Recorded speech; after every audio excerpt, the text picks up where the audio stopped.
Dit zijn Limousin-runderen. Ze zijn zeer geschikt om te grazen in natuurgebieden, zoals hier in Nationaal Park de Mijnweg.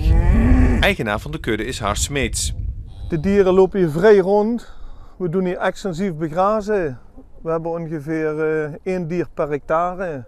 De kalveren blijven gewoon bij de moeder tot maand of 6, 7 en dan verstoten de moeders ook. Maar dat is het natuurlijke proces. En er loopt een stier bij en je ziet echt een relatief normale kudde zoals dat in de natuur gewoon is. Die kunnen zelf op zoek naar wat ze het liefste hebben, gras of kruiden of twijgen. Ze lopen veel, ze zijn continu in beweging en dat geeft blijkbaar heel lekker vlees. En dat spreekt steeds meer consumenten aan.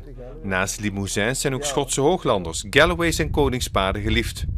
Al langere tijd verkrijgbaar bij slagers, maar binnenkort ook te koop in supermarktketen MT. Een proef voor de kerst in enkele vestigingen in Brabant is zo succesvol dat het vlees vanaf januari in alle vestigingen te koop zal zijn.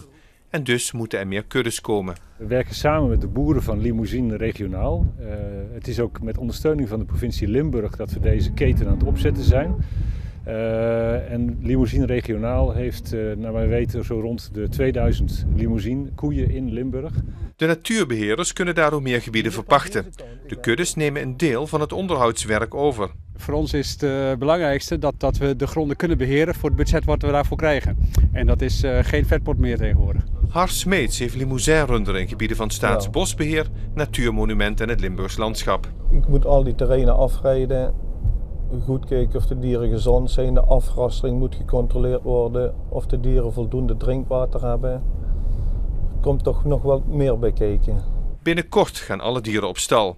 In februari en maart komen de kalfjes en dan mogen ze weer naar buiten.